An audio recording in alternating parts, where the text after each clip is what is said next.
దేశంలోని గొప్ప వారసత్వ నిలయంగా ఆంధ్రప్రదేశ్ విరాజిల్లుతోందని, అందుకు విజయవాడలోని బాపు మ్యూజియమే నిదర్శనమని పర్యాటక శాఖ మంత్రి ఆర్కే రోజా అన్నారు.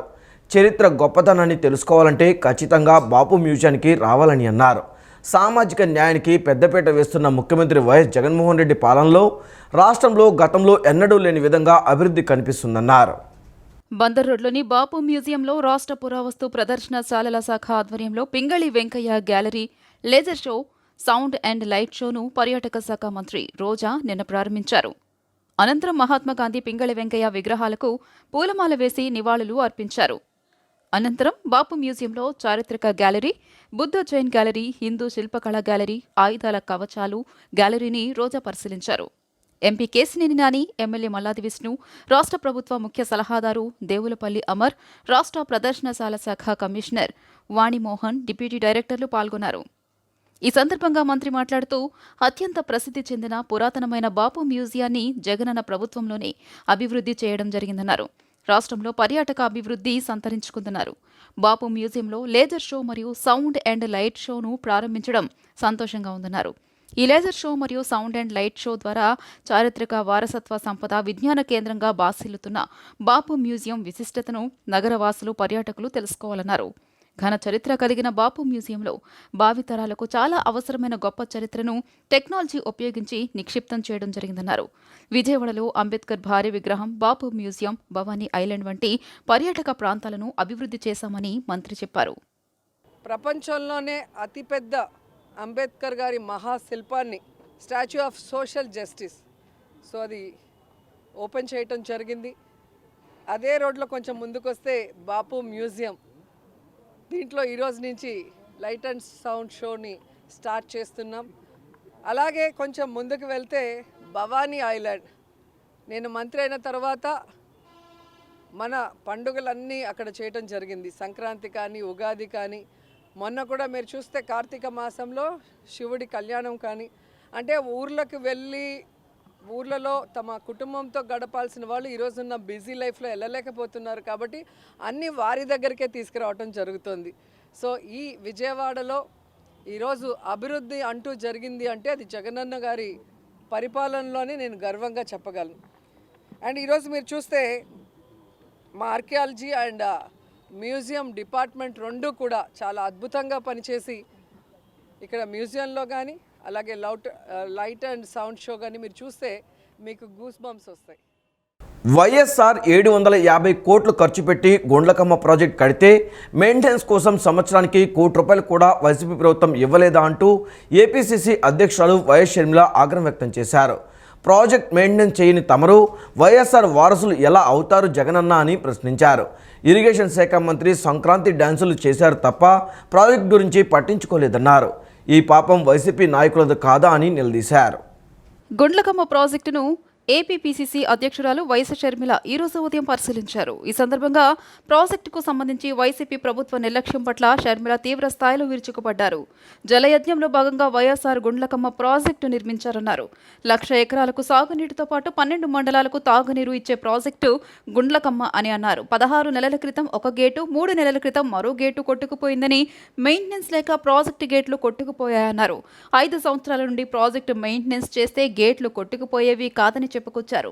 వైఎస్ఆర్ 750 కోట్ల రూపాయలు ఖర్చు పెట్టి గుండ్లకమ్మ ప్రాజెక్టు కడితే మెయింటెనెన్స్ కోసం సంవత్సరానికి ₹1 కూడా వైసీపీ ప్రభుత్వం ఇవ్వలేదని విమర్శించారు. ప్రాజెక్టు మెయింటెనెన్స్ చెయ్యని తమరు వైఎస్ఆర్ వారసులు ఎలా అవుతారు జగనన్న అని ప్రశ్నించారు. ఇరిగేషన్ శాఖ మంత్రి సంక్రాంతి డ్యాన్సులు చేశారు తప్ప ప్రాజెక్టు గురించి పట్టించుకోలేదన్నారు. ఈ పాపం వైసీపీ నాయకులది కాదా అని నిలదీశారు. కొట్టుకుపోయిన గేటు పైకి తేలుతూ కనిపిస్తుందంటే వైసీపీ నాయకులు సిగ్గుపడాలన్నారు. వెలుగొండ ప్రాజెక్టుకి తట్టా మట్టి కూడా వైసీపీ వేయలేదన్నారు. కాంగ్రెస్ అధికారంలో వస్తేనే ప్రత్యేక హోదా, విశాఖ స్టీల్ ప్లాంట్ వస్తాయని షర్మిల పేర్కొన్నారు. జగనన్న గారు గత 5 సంవత్సరాలుగా ముఖ్యమంత్రిగా ఉన్నారు. జగనన్న గారు రాజశేఖర రెడ్డి గారి ఆశయాలను నిలబెడుతున్నాను అంటున్నారు. కానీ సమాధానం చెప్పాల్సిన విషయం ఏమిటంటే, రాజశేఖర రెడ్డి గారు 750 కోట్లు పెట్టి ఈ ప్రాజెక్టును కడితే మీరు కనీసం సంవత్సరానికో లేకపోతే 2-3 సంవత్సరాలకు ఒకసారో 2 కోట్లో 4 కోట్లో రిలీజ్ చేసినా ఈ మెయింటెనెన్స్ పనులు జరుగుతాయి. కానీ రాజశేఖర రెడ్డి గారు 700 కోట్లు పెట్టి ప్రాజెక్టు కడితే మీకు కనీసం ప్రాజెక్టు మెయింటైన్ చేసే ఇంగితం కూడా లేదు అంటే మరి మీరు రాజశేఖర రెడ్డి గారి ఆశయాలను ఎలా నిలబెడుతున్నారో వైసీపీ నాయకులు సమాధానం చెప్పాలి. రాజశేఖర రెడ్డి గారు ఎంతో చిత్తశుద్ధిగా జలయజ్ఞం తలపెడితే ఈ ప్రాజెక్టు సాధ్యమైంది. 1,00,000 ఎకరాలకు నీళ్లిస్తున్నది. ఒంగోలు పట్టణంతో సహా చుట్టుపక్కల మండలాలకు తాగునీరు కూడా ఇస్తున్నది. మీ పుణ్యమా అని ఈరోజు ఇంతమంది మంత్రులు, ఎమ్మెల్యేలు వీళ్ళందరూ ఉన్నారు ఇక్కడ. సంబంధిత మంత్రి అయితే సంక్రాంతి డాన్సులు చేస్తాడంట తప్ప పని చేయడట. సంక్రాంతికి డూడు బసవన్నలు ఎలా వచ్చి వెళ్తుంటాయో అదేవిధంగా షర్మిల రాష్ట్ర రాజకీయాల్లోకి వచ్చారని మంత్రి ఆర్కే రోజా విమర్శించారు. నాన్ లోకల్ పొలిటీషియన్స్ ప్రజల్లో ఉండరని, ఇక్కడ వారి కుటుంబాలు కాపురం ఉండవు, ఇక్కడి సమస్యలను తెలుసుకోరని అన్నారు.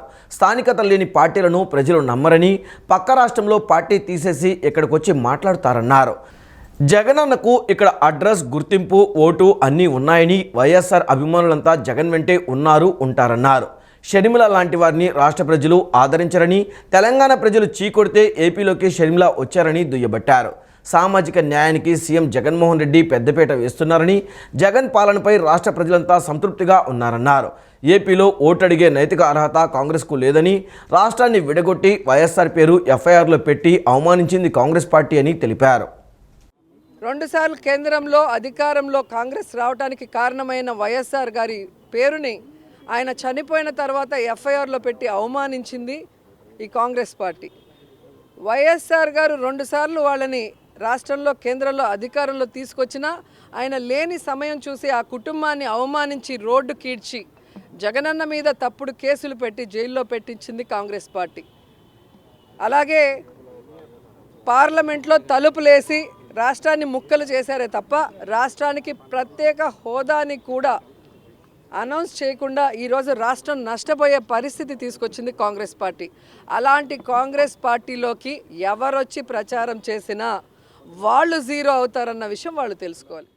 రాష్ట్రంలో పనికిమాలిన ప్రభుత్వం ఉందని, గ్రామాలలో రోడ్లు, కమ్యూనికేషన్, వైద్య సదుపాయాలు కల్పించలేకపోతున్నారని సిపిఐ రాష్ట్ర కార్యదర్శి రామకృష్ణ విమర్శించారు. విద్యకు, వైద్యకు అధిక ప్రాధాన్యం ఇస్తున్నాం, అందరూ తమను ఆదర్శంగా తీసుకోవాలని జగన్మోహన్ రెడ్డి బ్రహ్మాండంగా ఇంటర్వ్యూలు ఇస్తున్నాడని మండిపడ్డారు. పేదలు చనిపోతే శవాలను బైక్పై తీసుకువెళ్లడం, గర్భిణీ స్త్రీలను డోలీలో మోసుకుపోవడాన్ని ఆదర్శంగా తీసుకోవాలని ప్రశ్నించారు. ప్రభుత్వానికి ఏమాత్రం చిత్తశుద్ధి ఉన్నా ఇప్పటికైనా పేద వర్గాలపై శ్రద్ధ పెట్టాలన్నారు. నా ఎస్సీలు, నా ఎస్టీలు, నా బీసీలు అని చెప్పుకునే జగన్ వారికి కనీస సదుపాయాలు కల్పించకుండా అన్యాయం చేస్తున్నారని తెలిపారు. ముఖ్యమంత్రి జగన్మోహన్ రెడ్డి గారు ఇది పేదవాళ్ళ ప్రభుత్వము, పేదవాళ్ళ కోసం పోరాటం చేస్తున్నాను, పేదవాళ్ళకు బ్రహ్మాండంగా చేశానని చెప్తా ఉన్నాను.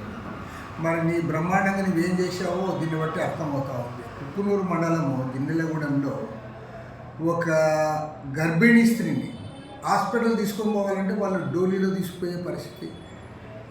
కనీసం వాళ్ళకి ఎలాంటి వాహనం కూడా లేదు, రహదారి లేదు. అదేవిధంగా ఇటీవలనే మన విజయనగరం జిల్లాలో అక్కడ కూడా చిట్టెంపాడులో ఒక పాపం చనిపోతే వాళ్ళ శవాన్ని తీసుకోవడానికి అంబులెన్స్లు లేవు, లేదా వెహికల్స్ లేవు. చివరికి ఒక మోటార్ సైకిల్ పైన శవాన్ని తీసుకొని వాళ్ళిద్దరు కూర్చొని శవాన్ని మధ్యలో కూర్చోబెట్టుకుని పోయారంటే మరి ఈ ప్రభుత్వానికి ఏమైనా సిగ్గుంది అని అడుగుతాం. వచ్చిన పనికి మానే ప్రభుత్వం, మీరు అధికారంలో ఉన్నారు కాబట్టి గ్రామాలకు రోడ్లు వేయలేకపోతా ఉన్నారు. తెలుగుదేశం ప్రభుత్వంలో టీడీపీ ఎమ్మెల్యే ఉండగా సెంట్రల్ నియోజకవర్గం అభివృద్ధికి నోచుకోలేదని, వైసీపీ ప్రభుత్వంలోనే అభివృద్ధి జరిగిందని ఎమ్మెల్యే వెల్లంపల్లి శ్రీనివాస్ అన్నారు. ప్రజలను ఓటు అడిగే అర్హత వైసీపీకే ఉందని, టీడీపీకి బోండా ఉమాకు అర్హత లేదన్నారు.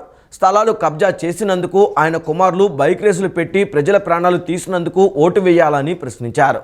సెంట్రల్ నియోజకవర్గంలో డిపాజిట్లు కూడా రావని బోండా ఉమాకు అర్థమైందన్నారు.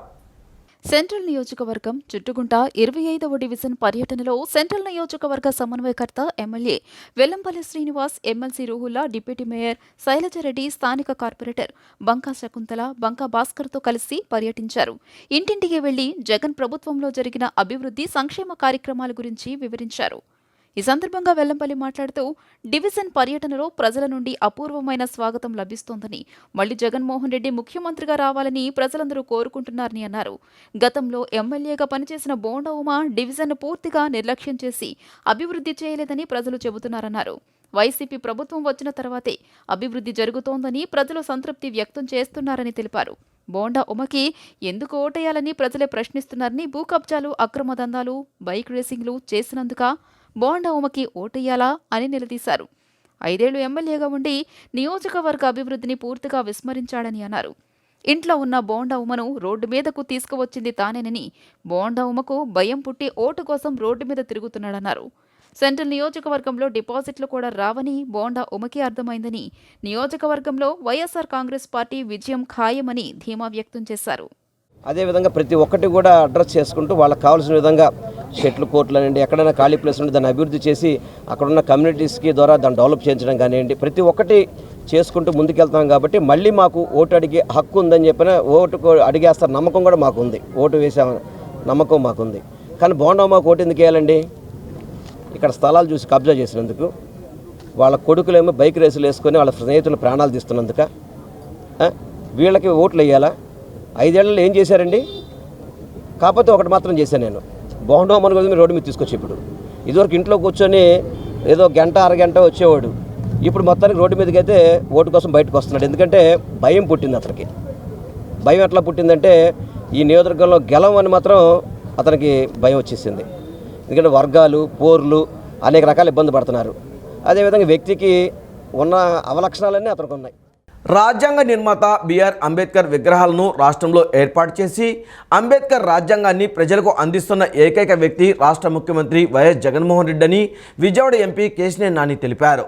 చంద్రబాబు నాయుడు అంబేద్కర్ విగ్రహాలు ఏర్పాటు చేయడంలో ఎలాంటి శ్రద్ధ చూపడం లేదని, జగన్ పాలనలో కోట్ల రూపాయల నిధులు వెచ్చించి విజయవాడ నడిబొడ్డున అంబేద్కర్ విగ్రహాన్ని ఏర్పాటు చేశారని పేర్కొన్నారు. పశ్చిమ నియోజకవర్గం 36వ డివిజన్ పాతరాజేశ్వరిపేటలో జై భీమ్ మాల మహానాడు ఆధ్వర్యంలో డాక్టర్ బిఆర్ అంబేద్కర్ విగ్రహాన్ని ఏర్పాటు చేశారు. ఈ విగ్రహాన్ని ఎంపీ కేశినేని నాని, పశ్చిమ నియోజకవర్గం ఎమ్మెల్యే వెల్లంపల్లి శ్రీనివాసరావు, నగర మేయర్ రాయన భాగ్యలక్ష్మితో కలిసి నిన్న లాంఛనంగా ఆవిష్కరించారు. ఈ సందర్భంగా ఏర్పాటు చేసిన సభలో నేతలు మాట్లాడుతూ, రాష్ట్రంలో అధికారంలో ఉన్న వైసీపీ ప్రభుత్వం అంబేద్కర్ రాజ్యాంగాన్ని అమలు చేస్తూ ప్రజలకు సంక్షేమ పథకాలను అందిస్తున్నారని చెప్పారు. రాష్ట్రంలో దళితులకు, బడుగు బలహీన వర్గాలకు రాజకీయ పదవులు, రిజర్వేషన్ అవకాశాలు కల్పిస్తూ వారికి రాష్ట్ర ముఖ్యమంత్రి జగన్మోహన్ రెడ్డి ఎంతో అండగా నిలుస్తున్నారని పేర్కొన్నారు. నగరంలో అంబేద్కర్ విగ్రహాల ఏర్పాటుకు రాష్ట్ర ప్రభుత్వంతో పాటు నగరపాలక సంస్థ ముందుకు రావడం ఎంతో అభినందనీయమని చెప్పారు. వచ్చే ఎన్నికల్లో జగన్మోహన్ రెడ్డి ప్రభుత్వాన్ని బలపరచాలని కోరారు. ఈ కార్యక్రమంలో స్థానిక కార్పొరేటర్ ఎలకల చలపతిరావు, పలు డివిజన్ల కార్పొరేటర్లు, వైసీపీ నాయకులు, జై భీమ్ మాల మహానాడు నాయకులు తదితరులు పాల్గొన్నారు. విగ్రహాన్ని ఈ రాష్ట్ర నడిబొడ్డులో, విజయవాడ నడిబొడ్డులో మరి ముఖ్యమంత్రి గారు ఆయన యొక్క బ్రెయిన్ చైల్డ్, అంటే ఆలోచనలకి నిజరూపం ఆ విగ్రహం ఆయన తీసుకొచ్చి మరి ఇక్కడ ఒక బ్రహ్మాండమైన విగ్రహాన్ని ఆయన నెలకొల్పడం. ఎక్కడో అంతకుముందు చంద్రబాబు నాయుడు గారు ఎక్కడో చేలలో అందరికీ దూరంగా పెడతా ఉంటున్నారు ఆయన అంబేద్కర్ గారిని. అటువంటి విగ్రహాన్ని రాష్ట్ర నడిబొడ్డు అయినటువంటి విజయవాడ నడిబొడ్డులో పెట్టి మరి ఒక పుణ్యకార్యాన్ని చేసినటువంటి వ్యక్తి మన ముఖ్యమంత్రి మన జగన్మోహన్ రెడ్డి గారు. అటువంటి మహానుభావుడు మరి ఈరోజు పేద వర్గాల కోసం ఆయన ఇప్పటి వరకు 2.5 లక్షల 2,50,000 కోట్ల రూపాయలు ఈ 4.5 ఏళ్ల పైన, ఇంకా 4 నెలలు పెండింగ్ ఉంది. ఇంకా 4 నెలల్లో కూడా ఇంకా కొంత మరి పేదవారి ఖాతాల్లో జమ చేసేటువంటి కార్యక్రమాన్ని ఈ భారతదేశంలో కాదు ప్రపంచంలో ఏమైనా తీసుకున్నారంటే అది జగన్మోహన్ రెడ్డి గారు ఒక్కరే అని చెప్పి ఈ సందర్భంగా మీ అందరికీ తెలియజేస్తాను. ఒక చిన్న విగ్రహం అని చెప్పనుకొని ఈరోజు చక్కటి బాల్య విగ్రహాన్ని ఇక్కడ ఏర్పాటు చేసుకోవడం, ఇక్కడ ప్రాంత ప్రజలందరికీ కూడా అంబేద్కర్ గారి యొక్క ఆశయాల్ని వాళ్ళ పిల్లలకి అందరికీ తెలిసే విధంగా ఈ కార్యక్రమాన్ని చేపట్టిన కమిటీ సభ్యులందరికీ కూడా హృదయపూర్వకంగా నమస్కారం తెలియపరచుకుంటూ, ఇటువంటి కార్యక్రమాలు మరిన్ని విజయవాడ పశ్చిమ నియోజకవర్గంలో జరిగే విధంగా ఆసిఫ్ గారు, మేయర్ గారు, ఎంపీ గారు అందరూ కలిసికట్టుగా పనిచేస్తారని మీ అందరికీ తెలియపరచుకుంటూ సెలవు తీసుకుంటాం. చలపతిరావు గారి ఆధ్వర్యంలో ఆయన అడుగుజాడలో నడుచుకుంటూ ఎంతో కష్టపడి ఈ యొక్క విగ్రహాన్ని నిలబెట్టుకోవడం జరిగింది. దీనికి కమిటీ వాళ్ళందరూ కూడా ఎంతో కష్టపడ్డారు. అందరం కూడా పనిచేసుకుని చాలా విధంగా ఈ ఇంత సుందరమైన విగ్రహాన్ని మేము చేసుకోగలిగాము. దీని అంతటికీ కూడా ముఖ్య కారణము మా చలపతిరావు గారి దీనికి మండలిలో దీన్ని పాస్ చేసి దీన్ని ఏ విధంగా తీసుకురావాలనేది తపన పడ్డారు. ఆ విధంగా మేము ఆ చలపతిరావు గారి ఆధ్వర్యంలో నడుచుకుంటూ మేము చేస్తున్నామని తెలియజేసుకుంటున్నాం. తర్వాత శంకుస్థాపన కూడా ఆయన దగ్గరుండి వెల్లంపల్లి శ్రీనివాసరావు గారితోనూ, మేయర్ గారితోనూ వీళ్ళందరితో కూడా శంకుస్థాపన చేసి అక్కడ నుంచి క్రమక్రమంగా మేము ఈ యొక్క పేటలో దాతలందరూ కూడా చాలా ఇంట్రెస్ట్గా మమ్మల్ని నిలబెట్టి మీరు చేయాలండి, అక్కడ విగ్రహం అనేది ఉండాలి, ఇక్కడ పేటకి మంచి ఒక రూపురేఖలు అనేవి వస్తాయి అనేటువంటి భావనతో మన పేట ప్రజలందరూ కూడా కోరిన దాని మీద వీళ్ళందరూ సహకారంతో ఈ విగ్రహాన్ని మనం ఇక్కడ స్థాపించుకోగలుగుతున్నాం. మాకు ఈ ఒక అమూల్యమైనటువంటి అవకాశాన్ని నా పేట ప్రజలు, మా రాజకీయ నాయకులు వీళ్ళందరూ కూడా అండదండలతో ఈ విగ్రహాన్ని స్థాపించగలిగాం. ఇది ఒక జైభీం మాల మహానాడు సొసైటీ అనేటువంటి కార్యక్రమాన్ని పెట్టుకొని ఇది ముందు నడిపించవలసిందిగా. వచ్చే ఎన్నికల్లో టీడీపీని గెలిపించుకుని చంద్రబాబును ముఖ్యమంత్రిని చేసుకుని రాష్ట్రాన్ని అభివృద్ధి చేసుకుందామని టీడీపీ పొలిట్ బ్యూరో సభ్యుడు బొండ ఉమామహేశ్వరరావు పేర్కొన్నారు. వైసీపీ పాలనలో ప్రజలు విసిగిపోయారని, చంద్రబాబును మళ్లీ ముఖ్యమంత్రిని చేసుకునేందుకు ప్రజలు సిద్ధంగా ఉన్నారన్నారు. సెంట్రల్ నియోజకవర్గం 27వ డివిజన్ గులాబీతోట అల్లూరి సీతారామరాజు వంతెన వద్ద నుంచి నిన్న సాయంత్రం భవిష్యత్తుకు గ్యారంటీ కార్యక్రమం జరిగింది. ఈ కార్యక్రమంలో ముఖ్య అతిథిగా పాల్గొన్న టీడీపీ పొలిట్ బ్యూరో సభ్యులు బోండా ఉమామహేశ్వరరావు ఇంటింటికి వెళ్లి ప్రజల కష్టాలు అడిగి తెలుసుకుని ప్రజల భవిష్యత్తుకు టీడీపీ గ్యారంటీ అని చెప్పారు. ఈ సందర్భంగా ఆయన మాట్లాడుతూ ఎన్నికలకు ఇంకా 3 నెలల సమయం మాత్రమే మిగిలి ఉందని, టీడీపీ ప్రవేశపెట్టే పథకాలను ప్రతి ఇంటికి తీసుకువెళ్లి జగన్మోహన్ రెడ్డి పాలనకు చరమగీతం పాడాలని అన్నారు. వైసీపీని బంగాళాఖాతంలో కలిపే సమయం దగ్గరకు వచ్చిందన్నారు. రాబోయే ఎన్నికల్లో వైసీపీకి గుణపాఠం చెప్పి టీడీపీని తిరిగి అధికారంలోకి తీసుకొచ్చేందుకు ప్రజలు సిద్ధమయ్యారని చెప్పారు. చాలా ట్రాన్స్పరెన్సీతో తెలుగుదేశం జనసేన పొత్తులు పెట్టుకున్నాయి. ఈ 2 పార్టీల లక్ష్యం అవినీతి వైసీపీని అంతిమ పలకటమే లక్ష్యంగా ముందుకెళ్తా ఉన్నాం. కాబట్టి ఈరోజు పవన్ కళ్యాణ్ గారు 2 సీట్లు రాజోలు, రాజానగరం సీట్లు అనౌన్స్ చేశారని మరి వైసీపీ నాయకులు రోడ్డు మీదకి వచ్చి మాట్లాడుతూ ఉన్నారు. జగన్మోహన్ రెడ్డి పెంపుడు కుక్కల్లాగా అంబటి రాంబాబో, లేకపోతే పేర్ని నానియో, లేదా కొట్టు సత్యనారాయణో, లేదా అమర్నాథో, లేదంటే ఇంకొకళ్ళు మాట్లాడుతూ ఉన్నారు. నేను అడుగుతూ ఉన్నా వెళ్ళి, మాకు లేని తెలుగుదేశం పార్టీకి లేని బాధ మీకెందుకు? జనసేన తెలుగుదేశం పార్టీ పొత్తుల్లో భాగంగా పవన్ కళ్యాణ్ గారు అలాగే చంద్రబాబు నాయుడు గారు కూర్చున్నారు. వాళ్ళు సీట్లు మాట్లాడుకున్నారు. ఎక్కడెక్కడ పోటీ చేయాలో ఏ పార్టీలో వాళ్ళిద్దరికి ఒక స్పష్టత ఉంది. త్వరలో 2 నాయకులు కూర్చొని అనౌన్స్ చేస్తారు. ఈలోపు రిపబ్లిక్ డే సందర్భంగా పవన్ కళ్యాణ్ గారు 2 సీట్లు అనౌన్స్ చేశారు. తప్పేంటి? ఏంటి తప్పంటారా? మీరెందుకు గోతికాడ నక్కల్లాగా ఎప్పుడు ఈ బంధం విడిపోద్దా అని వెయిట్ చేస్తున్నారు? ఎందుకు మీరు మాట్లాడుతున్నారు అని అడుగుతా ఉన్నా. ఇవాళ జనసేన తెలుగుదేశం పార్టీ పొత్తు వైసీపీ నాయకులకు ఫ్యాంట్లు తడిపేస్తూ ఉంది.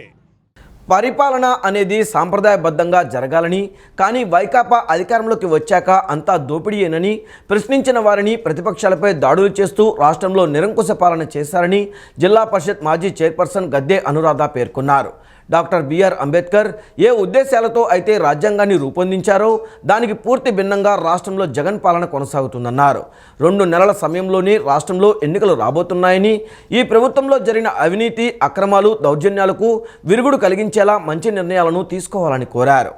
తూర్పు నియోజకవర్గం 3వ డివిజన్ కనకదుర్గ నగర్లోని కనకదుర్గ పార్క్లో స్థానిక మహిళలతో జిల్లా పరిషత్ మాజీ చైర్పర్సన్ గద్దె అనురాధ గెట్ టుగెదర్ కార్యక్రమం నిర్వహించి వారితో పలు అంశాలపై చర్చించారు. ఈ సందర్భంగా గద్దె అనురాధ మాట్లాడుతూ 14 సంవత్సరాలు ముఖ్యమంత్రిగా పనిచేసిన చంద్రబాబు నాయుడుపై తప్పుడు కేసులు పెట్టి 74 సంవత్సరాల వయసులో నిరాధారమైన కేసులో జైలుకు పంపిన విధానాన్ని ప్రజలు గమనించాలన్నారు. తూర్పు నియోజకవర్గంలో గద్దె రామ్మోహన్ నిరంతరం ప్రజలకు అందుబాటులో ఉండడం, సొంత నిధులతో పేదలకు సంక్షేమం అందించేందుకు తోపుడు బళ్లు, కుట్టు మిషన్లు, విద్యార్థులకు ఫీజులు, వైద్య ఖర్చుల వంటి అనేక సంక్షేమ కార్యక్రమాలను అందించారన్నారు. గద్దె రామ్మోహన్ అనేక సంవత్సరాల నుంచి చేసే సేవా కార్యక్రమాలు ఎంత గొప్పవంటే ప్రతిపక్షాల వారు సైతం నేడు కొత్తగా ఆ విధానాన్ని మొదలుపెట్టడమే నిదర్శనమన్నారు. 3వ డివిజన్లోని స్థానిక ప్రజలకు అందుబాటులో పోలింగ్ కేంద్రాలు ఏర్పాటు చేయాలని, అందుకు అనువైన భవనాలు ఎన్నో ఉన్నాయని గద్దె రామ్మోహన్ ఎన్నికల సంఘం వారిని కోరితే దాన్ని వైకాపా వారు అడ్డుకుంటున్నారన్నారు. ప్రజలకు మంచి చేయడం చేతకాని వైకాపా వారు వారికి దగ్గరలో పోలింగ్ కేంద్రం లేకుండా ఎక్కడో గుణదలలో దూరంగా ఉన్న పోలింగ్ కేంద్రాన్ని కొనసాగించాలని దొంగ సంతకాలు చేయించి అధికారులను తప్పుదోవ పట్టించడం సరైన విధానం కాదన్నారు. ఈ 4.5 సంవత్సరాలుగా ఈ ప్రభుత్వం అధికారంలోకి వచ్చిన దగ్గర నుంచి ఏ రకంగా ఈ ప్రభుత్వం ముందుకెళ్ళింది, మరి ఒక నిరంకుశమైన పాలనతో ముందుకు వెళ్ళటం, ఇవన్నీ కూడా ఈ రోజున చర్చించుకోవటం జరిగింది. మరి ముఖ్యంగా మొట్టమొదట ఇవాళ గణతంత్ర దినోత్సవ శుభాకాంక్షల్ని తెలియజేసుకుంటూ ఈ రాజ్యాంగం మనకిచ్చిన ప్రాథమిక హక్కులు ఏదైతే ఈ స్వాతంత్రం సాధించిన తర్వాత డాక్టర్ బిఆర్ అంబేద్కర్, బాబు రాజేంద్ర ప్రసాద్ వీళ్ళందరి కమిటీగా ఇవాళ మనకి ఒక రాజ్యాంగాన్ని ఏర్పడి ప్రజాస్వామ్యబద్ధంగా మనం పాలన చేసుకునే సందర్భంలో ఈ 5 సంవత్సరాలలో ఒక నియంతృత్వ పాలన, నియంత పాలనని మనందరం కూడా చూసాము. అభివృద్ధి జాడనేదే లేదు, అవినీతి రాజ్యం అనేది వెళ్తూ ఉంది.